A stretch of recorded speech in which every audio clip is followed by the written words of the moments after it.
काही दुःख असे आहेत जी भोगून संपतात.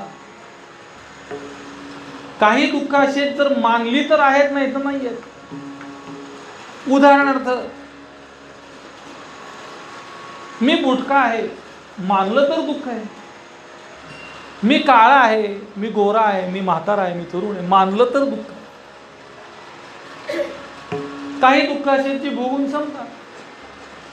एखादं काही चुकीचं कर्म केलेलं असतं किंवा एखादं चांगलं कर्म केलेलं असतं. परवाच आमचा विषय झाला की पाप तर पाप आहेच, पण पुण्यही पापच आहे विचारांती.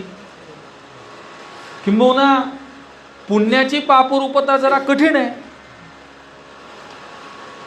त्याला उदाहरण सांगितलं मी. खिळा आहे, टोचतोय, पण सोन्याचा आहे.